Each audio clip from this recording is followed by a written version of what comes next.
Hi, everybody, and welcome to today's presentation on vocational goals and skills, or career exploration, kind of however you want to call it. I'm more excited than usual about this particular class, which, if you know me, means it could get a little dicey here and there, because this class was actually requested by one of the students. So I am more than happy to try to accommodate whenever there's a topic that you're really interested in or you need information about. Please feel free to let me know, because it's a lot more exciting for me to do things that I know that you're going to be interested in. So that being said, let's go ahead and get started.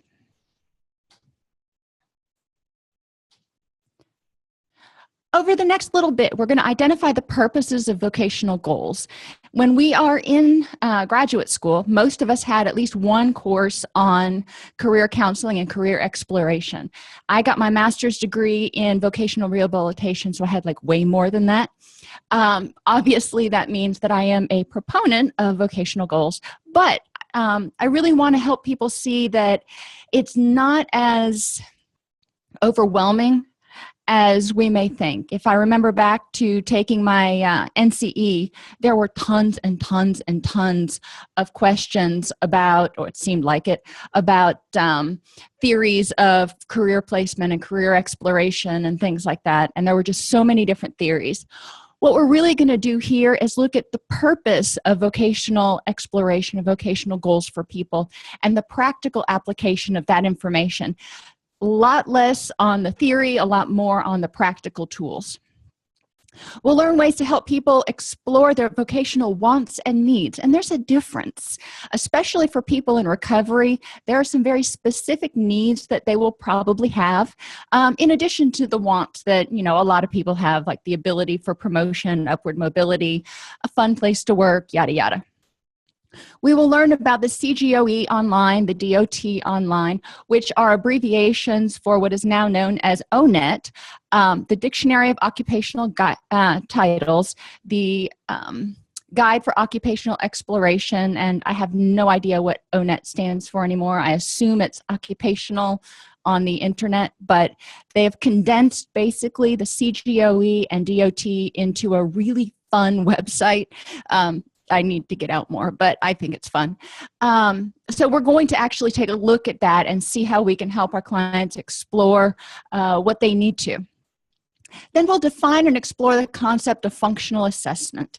This is basically taking all of the jobs and all of the education you've had and identifying all of the skills and tools that you have as a result, as a cumulative result of all of those learning experiences, and figuring out how you can take that information and apply it to help people find a job that not only will pay them, but they will also enjoy.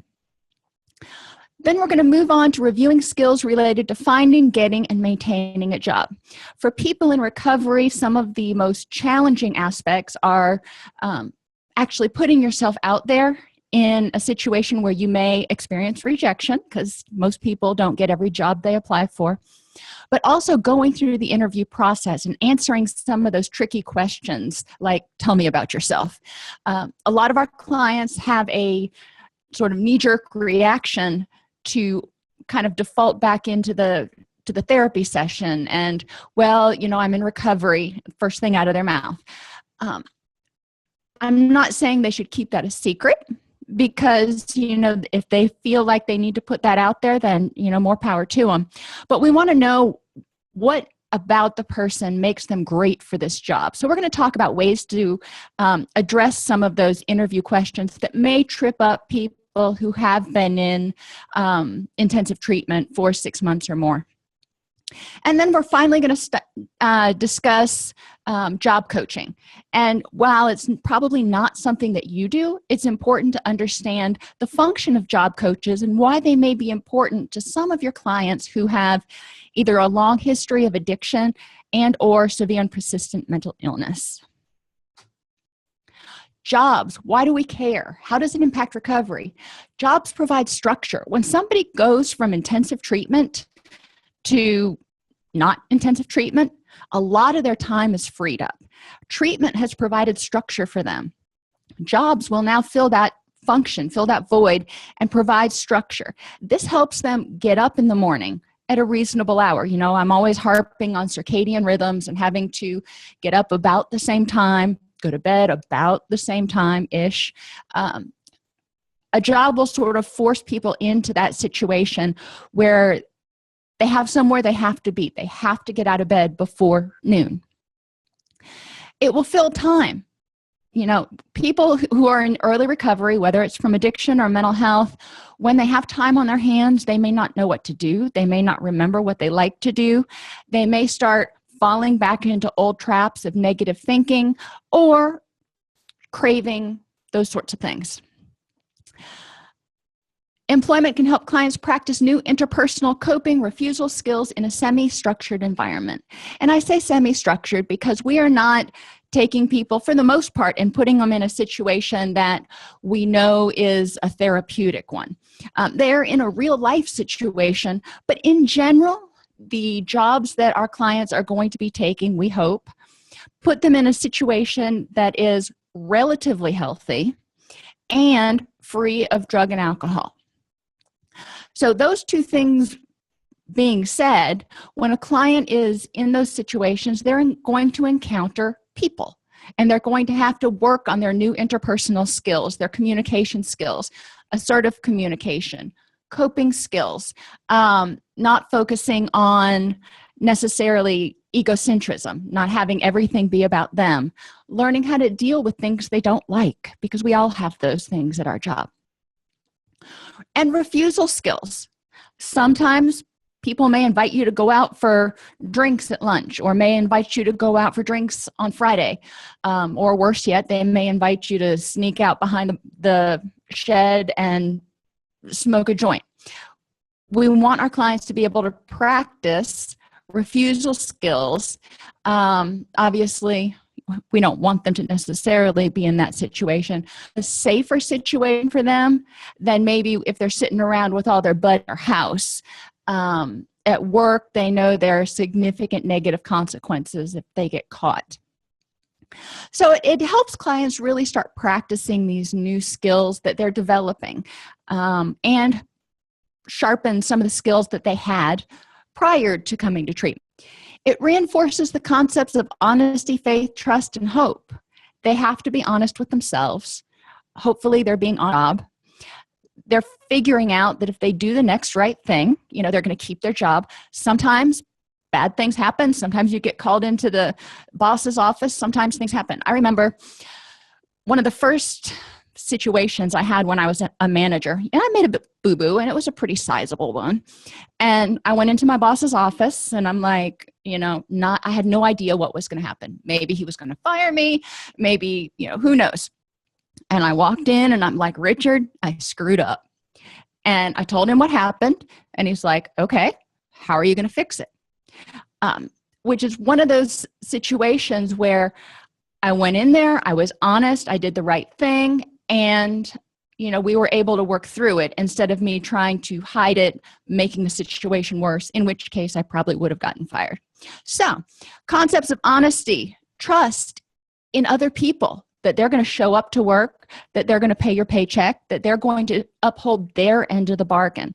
A lot of our clients have never experienced that, or haven't experienced that a lot. So these basic tenets of recovery are also basic tenets of being a good employee and engaging in the workplace. Employment also provides a sense of accomplishment. You go to work, you work for a week, you get money, you get paid. It's like, hey, you know, I actually have money to pay my bills. What a concept here. It provides people with a sense of pride, a sense of accomplishment. After they've been at a job a while and they start celebrating anniversaries, it also gives them that sense of accomplishment of, I can follow through on something. And they're financially independent. they no longer need to rely on mom or drugs or walking the streets or whatever it was for their money. They are able to pay their bills, the ones that they have to pay, in a relatively easy fashion. Some of our clients are going to be working minimum wage jobs. So I'm not saying that it's not going to be tight, but it's going to be on the up and up, and it's going to be doing the right thing. So what are some of these vocational needs? Remember, I said at the beginning of the presentation that people in recovery have some very unique needs related to employment. Think of the acronym HALT: hungry, angry, lonely, and tired. People in recovery ideally need regular hours that are preferably not overnight. Some people prefer working the 3 to 11 shift, more power to them. Some people like the morning shift, great. The overnight tends to get a little bit wonky because your body is not programmed to stay up overnight. So a lot of people, even if they are on the overnight shift, switch their schedule around on their days off, and it gets wonky and adds a lot of stress, and it's a huge relapse trap. So regular hours that get them to bed at a reasonable hour, and preferably before daylight. Boundaries. People in early recovery have a difficult time setting boundaries, especially with authority figures. So it's important, whatever job they take on, and this could be, even working as a stock clerk or something. If the supervisor is always calling you at the last minute going, so-and-so called in sick, I need you to cover another shift. Or some other kind of job where you're being emailed constantly. You leave the office and you're still getting emails to 8, 9, 10 o'clock at night. That is not healthy for our people in recovery because it will start to wear on them. They start to lose the balance between home and work and get exhausted. Hungry, angry, lonely, and tired. So we want to watch out for that. We want to watch out for that for ourselves too. This is not exclusive to people in recovery. This is just kind of a healthy workplace. A drug-free environment. Ideally, we don't want our clients going to work in a club or in a bar or in somewhere that we know people are smoking dope and drinking alcohol throughout the day on the job. And I will stop short of highlighting some of those. It's important for clients to be able to understand what they can and cannot handle. And some clients may have to take a particular kind of job for a short period. Most of the time, that's not the case. They may have to choose a job they want a little bit less or one that pays a little bit less, but maybe safer and better for their long-term recovery. Reasonable stress. All jobs are stressful sometimes.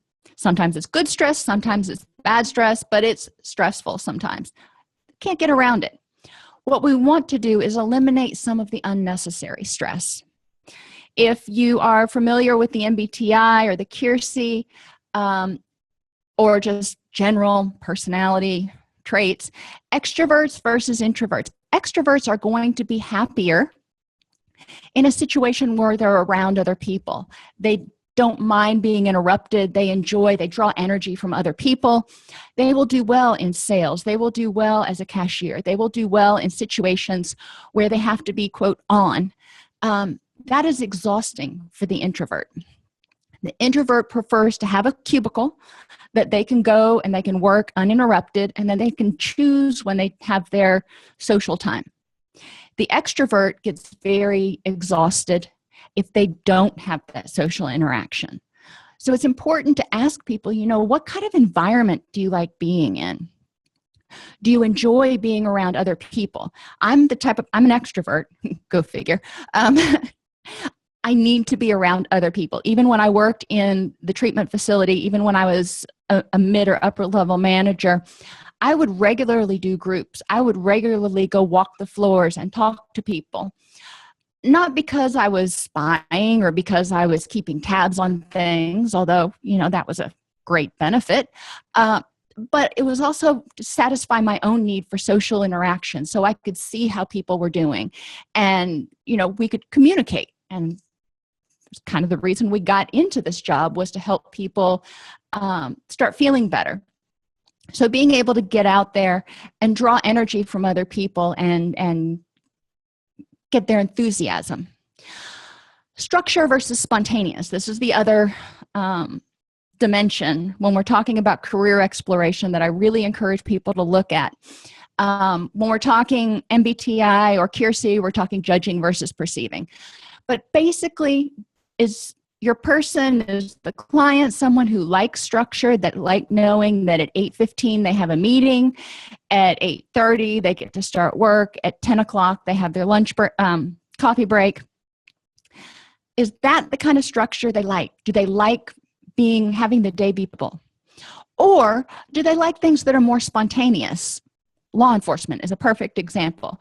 You never know from 1 minute to the next if it's going to be a slow day, if it's going to be a long day, if it's going to be like call after call after call.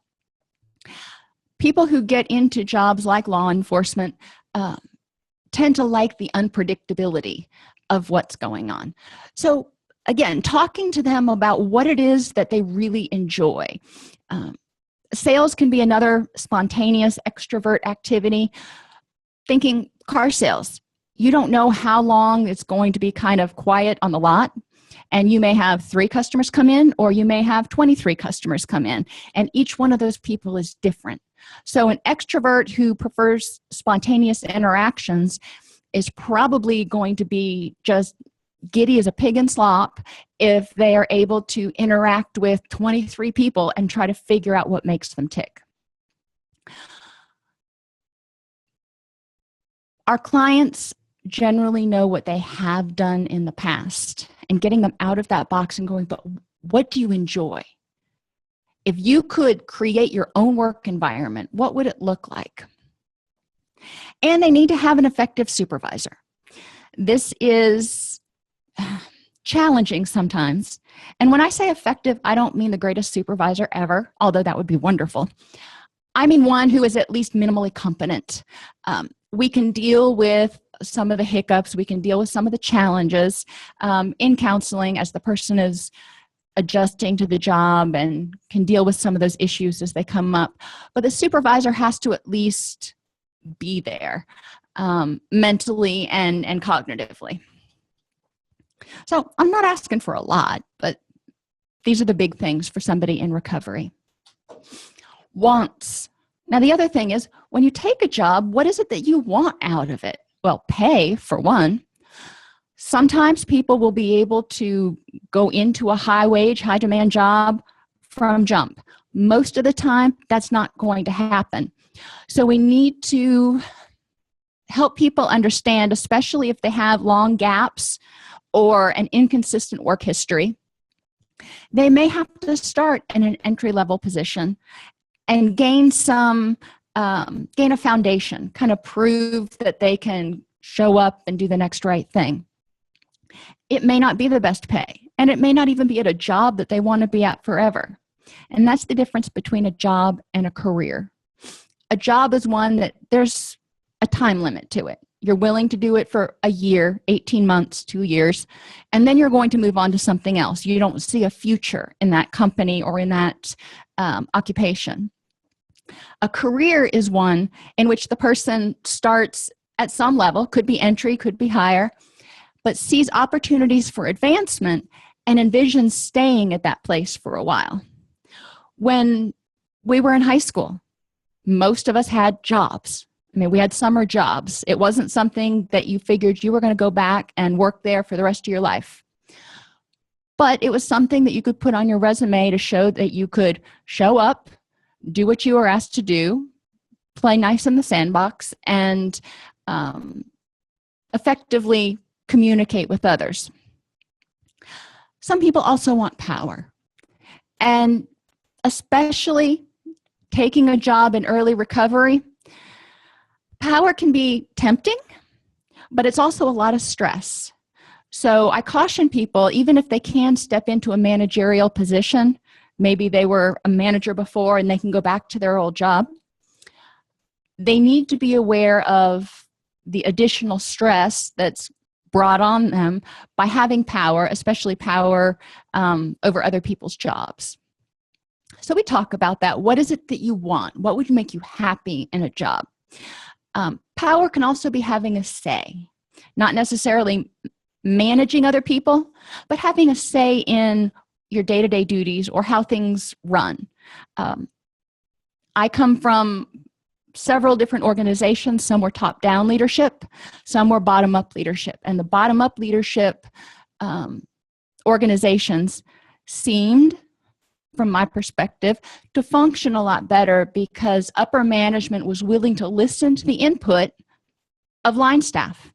Now, they didn't always agree, but they were willing to listen to the input, and they were also willing to explain why they couldn't do something if it was a big issue for line staff.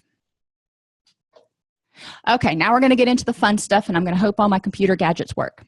The Dictionary of Occupational Titles and the Guide for Occupational Exploration are the two books that I told you about. I believe they are still in print if you want to get them, but like I said, ONET is now sort of the online repository for all of this information.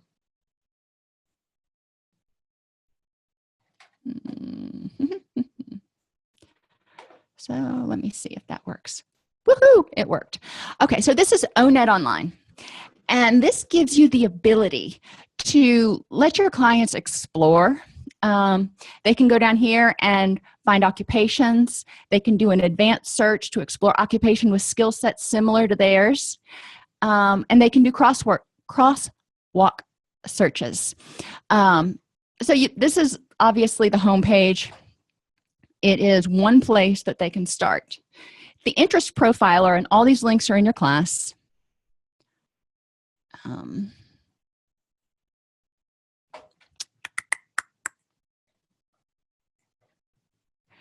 The interest profiler is really nice because you have the short form, which is web-based, mobile-friendly, paper, pencil, or a downloadable version. This will help them identify, and this uses Holland's theory of vocational exploration. So if you want to go back and look that up, you can. It's not on the test. It helps people understand what kind of work environments that they're really going to enjoy. Let's see if I can pull up paper pencil really quick.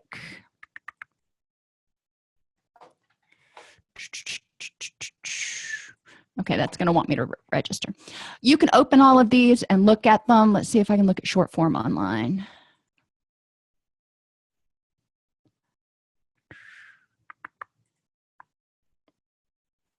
Okay, so they have happy faces instead of numbers. Gives you directions. There's no right or wrong answers. Things that you might like to do, and it gives you lists of different types of skills, different types of activities on a job. You're going to walk through all of these and get an idea about what your interests are. These results can be linked to over 900 applications in ONET Online.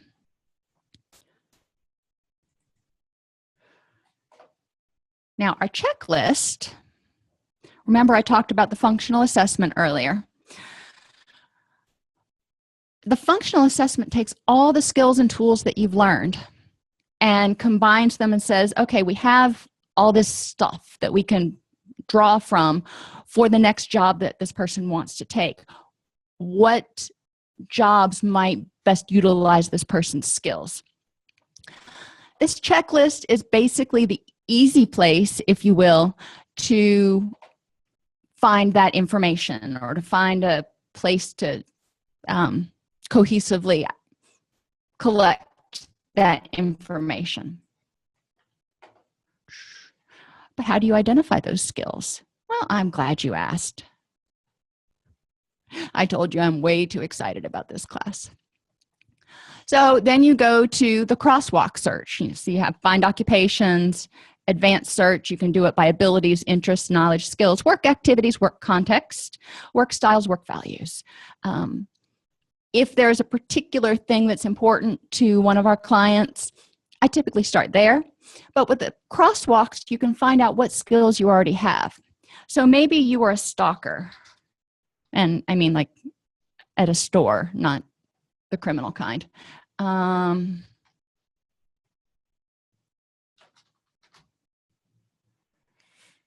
Okay, let's try counselor. Okay, so if you're a mental health counselor, let's look at what kind of skills and tools we allegedly have. So this tells you all of the things that we have been trained in. 5 of 26 displayed. So these are all the things that we do. When you're creating a resume, you want to find the job that you're applying for and identify how many of those skills and tools that you actually have. And this goes on for quite a while. At the bottom, it tells you in this particular title, occupational title, what's the educational level? 62% have a master's degree, 34% have a bachelor's degree. When we look at interest code, social, investigative, and artistic,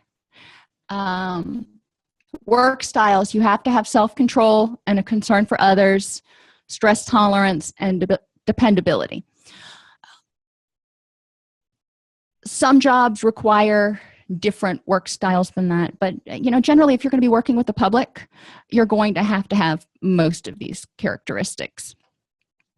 Then down here it talks about related occupations. If the person's like, yeah, well, I really like that, but I don't have a master's degree and I think it's too late for me to get a master's degree, well, let's look at substance abuse counselors. So then we can go down here, and professional degree would be more like a certificate. 19% have a bachelor's degree, 30% have a master's degree. Most states don't require substance abuse counselors to have a master's degree. So you can explore the different options that are out there. I go through it with my clients. Generally, we'll do it sort of in a group setting. I'll get them started, showing them on the overhead projector what they can click on, that they can't break anything. Then I turn them loose in the computer lab and let them explore the different jobs that are out there, the different jobs that are available. They may find something that they never even dreamed or thought that they would do. A friend of mine is starting a new career. He just retired from the military, and he is now going into real estate. Not something that he ever trained to do, not something that he ever thought he would do, but it fits his interest inventory, and he's like, that could be pretty cool. And it's a short training period.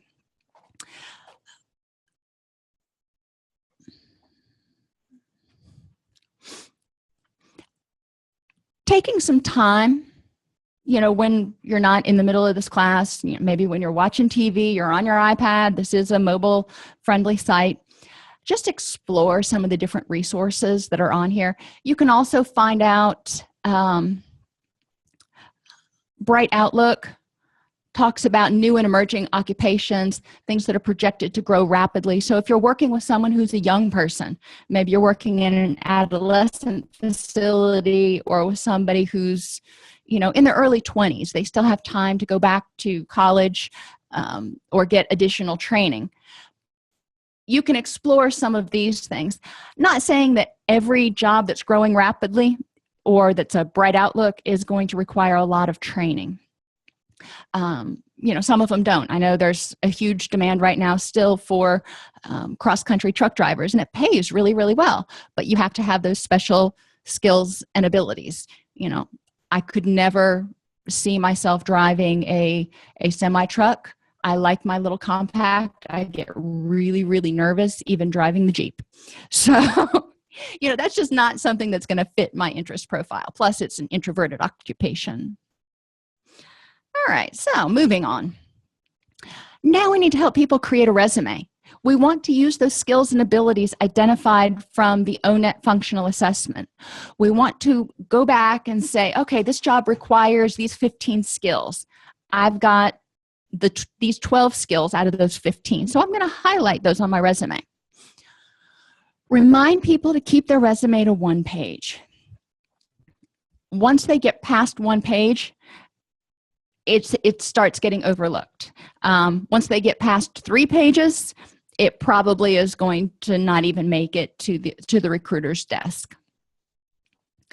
Have them be prepared to address gaps in employment. I put a PDF in the class that talks about different ways to address this in terms of how do you answer this question and what do you have to say, what employers are required to do as far as reasonable accommodations, what employers are allowed to ask and what they aren't allowed to ask. So that's a whole different class in and of itself, but that is in your class. Interview, dress for the occasion. Many of our clients have never gone to a formal job interview, so they don't know how to dress. Be on time. That's kind of a no-brainer, but it is important to encourage people, and I encourage my clients to be early. If you're early, then if something happens, you won't be late. If you plan to be there at 6:59 and your appointment is at 7 and there's a traffic jam, you're going to be late, and that means you probably are not going to have a good interview. So be on time. Don't overdo the perfume, cologne, or makeup. Working in residential for, a couple of decades, I've had the opportunity to see people coming out of an addicted state in early recovery, starting to feel really good about themselves, starting to be very excited about going to social engagements, dances at the 12-step club, things like that. But I also see them not, in large part, not being conservative with perfume, cologne, and makeup. They are feeling great, so they are going to smell great, and they're going to smell great from 3 miles away. So we do want to encourage clients to be aware of this. One of the ways I put it to them is just to remind them that a lot of people have sensitivities to different perfumes and colognes. It's posted in lots of different health departments and places like that anymore, so this is not a surprise. I encourage them to use it very sparingly or not use perfume and cologne at all going to an interview. And makeup, obviously, for the women. Use it sort of sparingly so they feel good, they look good, but they don't look like they're going out to a party. Encourage them to stay positive. Too often our clients start out with the negative and follow it up with a positive. I used to be an addict, or I have a long history of depression, but I'm really trying to change. And that's great. That's awesome, but I don't want them to start the sentence with that. I want them to start the sentence with, why are you amazing for this position? So this does take some rehearsal, both in group, in individual sessions, and just by themselves, looking in the mirror. There are several links in your class to articles, wonderful articles. One of them is by Forbes, the 50 most challenging interview questions to answer and how to answer them. I encourage clients to practice on their own, have a roommate interview them, interview themselves in the mirror in the bathroom, whatever it takes so they feel comfortable and they know what they're going to say. Hey, so here are the ones we were talking about. How to ace the 50 most common interview questions. The Glassdoor blog talks about 50 other questions. 10 tough interview questions and 10 great answers. 10 interview questions, top job interview questions on monster.com. And the 31 most common interview questions and answers on the Muse. So you're getting a wide array of perspectives on what the questions are and how to answer them. Our clients come from so many different backgrounds, it's not possible to just put all these questions into one document with one answer, because that's not the way it goes. What you want to do is look for the spirit of the answer. What are you trying to get at?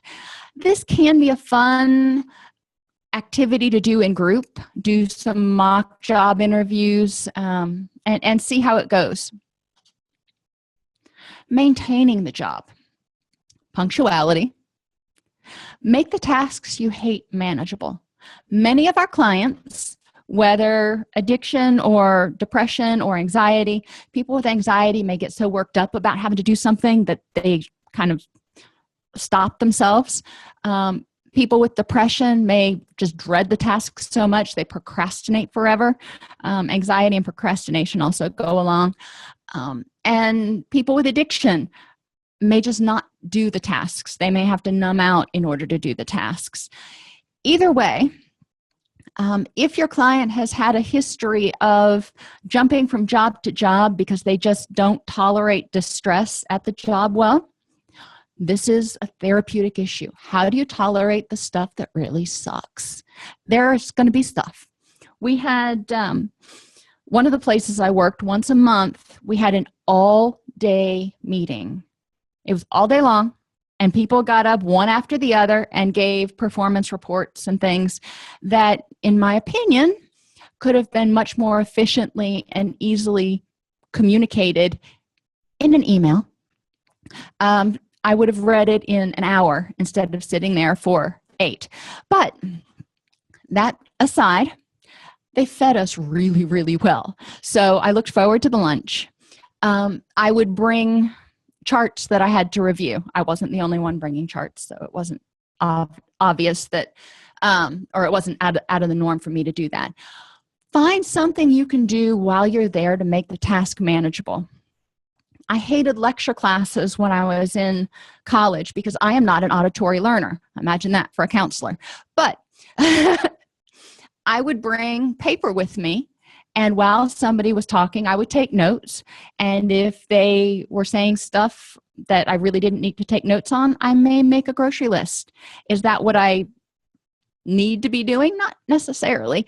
It made it manageable. You know, I was able to listen to what was going on and tune in when I needed to take notes.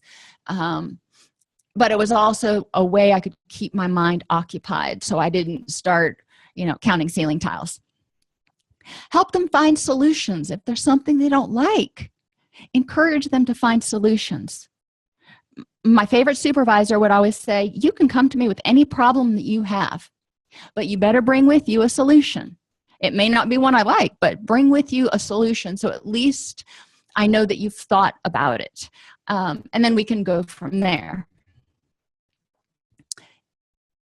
I encourage the same thing out of my clients. When they bring me a problem, I say, okay, what are 3 possible ways you could deal with it? Or even 1 possible way. What do you think you need to do to deal with it?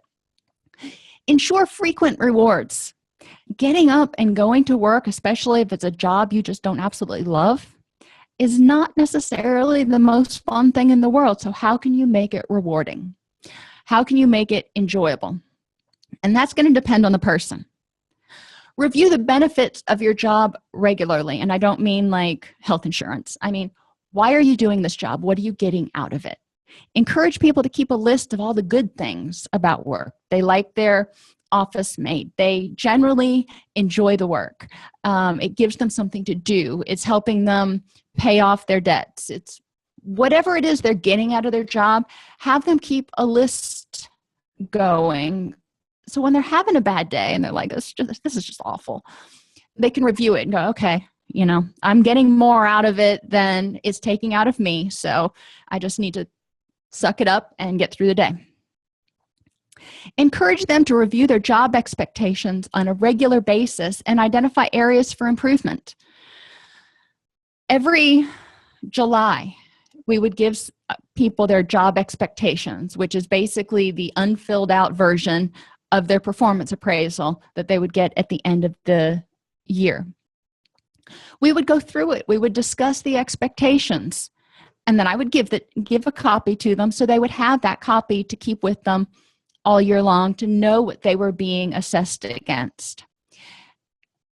If your clients are reviewing those job expectations on a regular basis, maybe once a month, they're going to identify areas that, maybe I didn't perform as well as I could have in this area last month. What can I do this month to make it better? Most of the time, we are not all straight fives. That's just, we're not perfect all the time. This encourages people to find something to work on, but it also encourages people to give themselves pats on the back and say, yeah, I'm doing 95% of the stuff really, really well. Encourage them to maintain a support system outside of work. I can't stress this enough. Your work friends are great, and you may even have them socialize with you outside of work. But you also want to have other people outside of work. If you leave that job, it may be awkward to socialize with them after you leave. It may not be, but you want to have friends in more than one basket. You also want to have friends, if they are from work, they're willing to leave work at work. You don't want to be sitting around on a Friday night worried about what happened in the senior management meeting the previous afternoon. So encourage people to leave work at work if they're going to be your support system and they work with you. But also have other friends, have other social outlets. Remember that you often recreate your family of origin at work. So if you were the wallflower and you just put up with everything and you tried to fly under the radar, that's probably what you're going to do at work. Not always, but probably. If you tended to be the one that had to be the high achiever, you're probably going to do that at work. One of the things we do in substance abuse recovery is we bring out the roles of the addicted family, and we have people identify of those roles who in their workplace is filling each of those roles. And sometimes all of them don't get filled, but it's an interesting way to look at how people are recreating what they know. And it's also a way that we can help them start changing that homeostasis so they don't have to maintain that dysfunctional situation. Regularly discuss work relationships with their coach, supervisor, or coach, sponsor, or therapist. It's important for people who haven't been in the workplace, especially haven't been at a job for a long time, and or don't have a really great track record with establishing healthy relationships, to constantly, kind of address those issues and talk about them in therapy so they can make sure that they are on the right track toward a healthy relationship with assertive communication and boundaries, and they're not getting taken advantage of, and they're not taking advantage, yada, yada, yada. Because what they did before is going to be what they tend to do again unless they put a conscious effort into change. The other thing that they may need to do sometimes, and I know this is going to surprise you hearing it from me, is a decisional balance exercise. Yep, back to those. Clients may come to you and say, I don't want to work anymore. I can't do this job. I hate this job. Encourage them to do a decisional balance. The benefits of staying at the job, the drawbacks. The benefits of quitting their job, and the drawbacks. And figure out how to tip that balance so it's more rewarding to stay at their job. Motivational Interviewing 101. Another thing to remember is that burnout work environments are common. It doesn't matter if you're in a Fortune 500 company or if you're working in a little mom and pop place. It happens. The characteristics of a burnout work environment can be addressed. It doesn't mean it has to stay that way. But if you feel these, you have to either figure out how to deal with them yourself so they don't wear you down, figure out how to deal with them in the workplace to fix it, or pay attention to your own health and wellness, and at a certain point, you may need to look for a different job. The third one is not my go-to, and I encourage people to try to work it out because they do need to show that consistent employment history if they're wanting to develop a career and advance and get paid more and all that stuff. So characteristics of a burnout work environment: unclear requirements. You show up and you're like, okay, I'm here for work, and what do I do? And they're like, just hang out with Stacy for the day. Okay. It's important that people know what their day is going to look like, what the requirements are, what's expected of them, so they can do it. Discipline without reinforcement or recognition. Too often, supervisors will discipline because they have to, but don't reinforce positive behaviors or recognize hard work and achievements. As supervisors and as clinicians, we really want to highlight the good stuff and say, you did all of these things awesome. There's this one thing that we need to look at. When I'm talking to supervisees and we're talking about constructive feedback, we talk about the criticism sandwich. Start out with some things the person is doing really well. Identify one thing, observable, measurable, that they can work on. And follow up with highlighting, again, the things that they can do well and your belief that they can change whatever it is that they need to address. Impersonal work environments. You just go to work and you clock in and you are a number and nobody knows your name. High stress with no downtime. And this can be general stress. If you work in an emergency room, that's highly stressful. If you work in a crisis stabilization unit, that's highly stressful. You can get my idea. Personal stress would be more like working in a situation that does not meet your personal temperament, personality needs, and preferences, and all that kind of stuff. One job I was hired for as a clinical director, which was great. That job quickly morphed into being 100% cold call sales, trying to get butts in seats and increase our census. There was no clinical to it.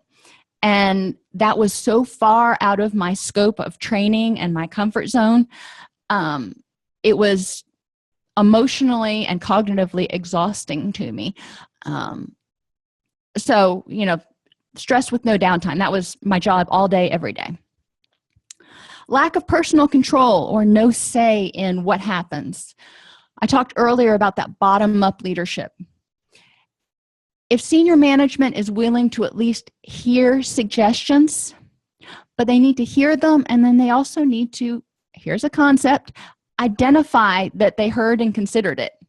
If they say, put your suggestions in a comment box, and then that's the only thing you ever hear, that doesn't communicate to the line staff that they have any kind of say in anything. It's just like, well, that's a token thing that we're doing in order to make the line staff feel like they have a say.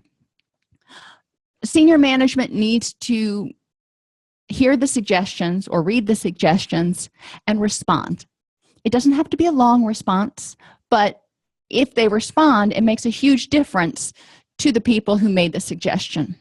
And it can open a dialogue for maybe brainstorming alternate solutions, which takes me down to poor communication. Burnout work environments almost always have poor communication, which means line staff don't have clear understanding of what the requirements are. They're probably going to make more mistakes because they don't know what the requirements are, so there's going to be more discipline, which is going to cause it to be a much higher stress environment, and they're not going to feel like they have the ability to say anything or to fix anything.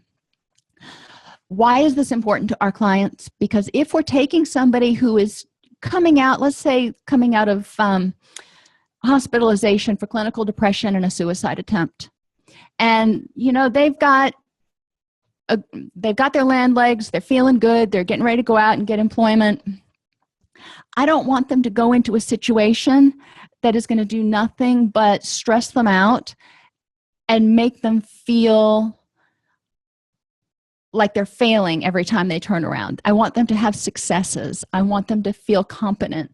I want them to feel like, hey, this may work. I want them to have that hope, faith, trust, all that kind of wonderful stuff. So it is important to consider these environments, but it's also important to work with our clients, because most most workplaces have at least a couple of these characteristics. So then you can say, all right, Sally Sue, you said that at your office place, it seems like there's a lot of discipline and nobody says anything about the good stuff. So how can that be changed?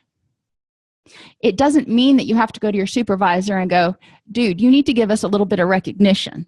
Although that's happened before. People, line staff, can reward and recognize each other. If somebody does a really good job on something, give them an atta-girl or an atta-boy. It doesn't have to come from a supervisor. A lot of times it's very meaningful if it comes from a peer. So that's one way to increase that reinforcement, even if it's not necessarily coming from the top. Can help people feel better about their job. So brainstorm with your clients, how can you deal with this short of quitting your job? What are ways that you can address it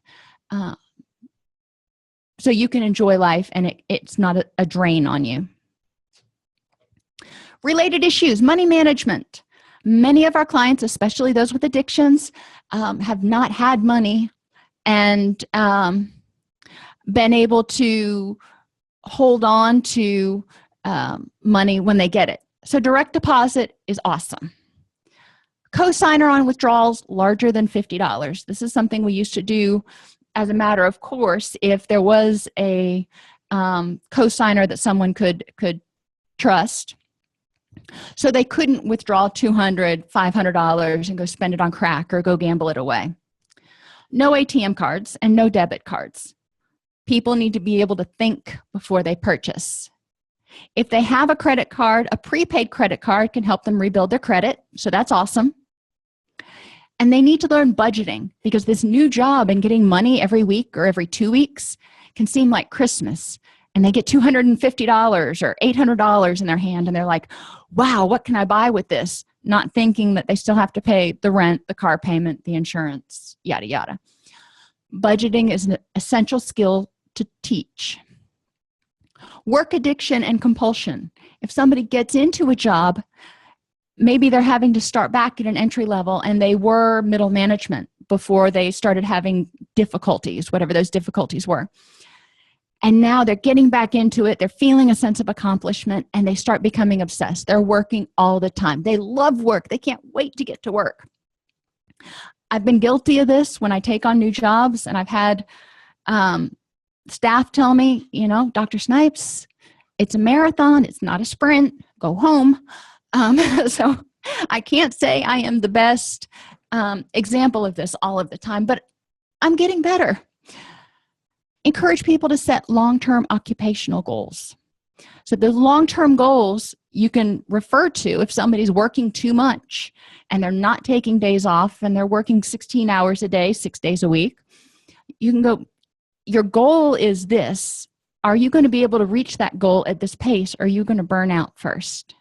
And how is this working 16 hours a day, 6 days a week affecting your recovery and the rest of your life? Encourage people to keep the balance in focus. Job coaches and one-stops. I said we were going to talk about this. One-stops are the places where people can go to look for jobs, and sometimes that's also where they get their unemployment. These places have awarenesses of local hiring trends. They often have job coaches at the one-stops. Job coaches have connections with addiction and disability-friendly employers. Yes, they're not supposed to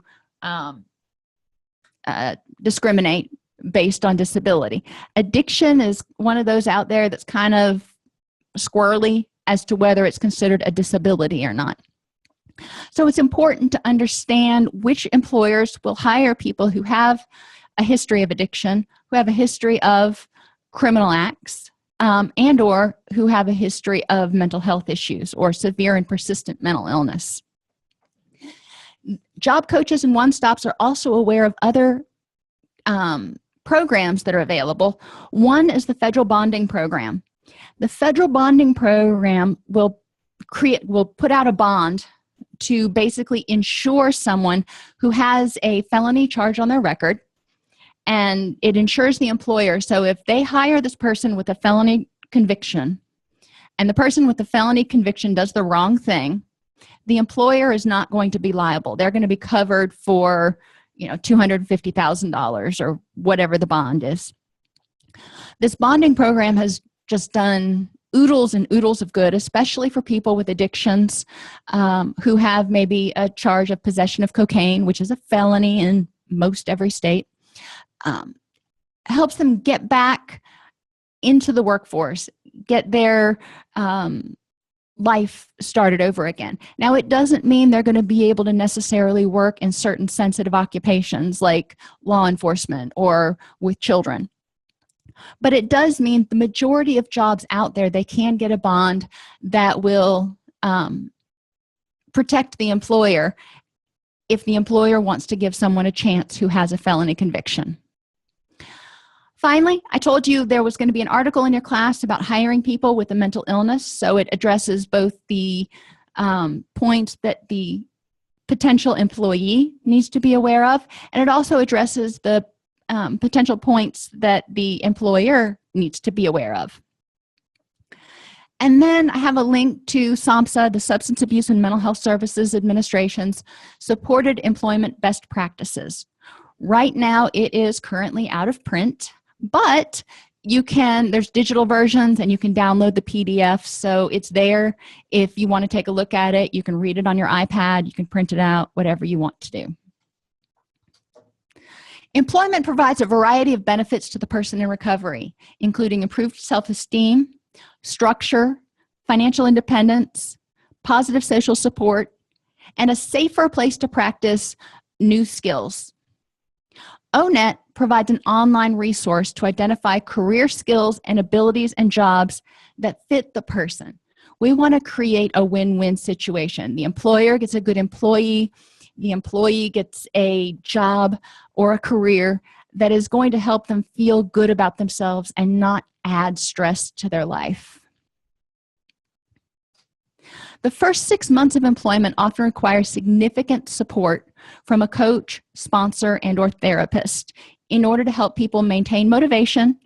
Remember, if they're just coming out of recovery, they're probably still in recovery. They're probably still recovering. They probably get fatigued easily. They may get frustrated easily. So we need to help them maintain motivation and identify any things that they may be doing in the work environment to recreate family of origin issues or to not set boundaries between home and work where the family is impacting work. So we need to help them navigate this whole career thing and learn how to set those boundaries in a way that they feel comfortable and the way they feel that they're not being taken advantage of and they're excited most days to go to work.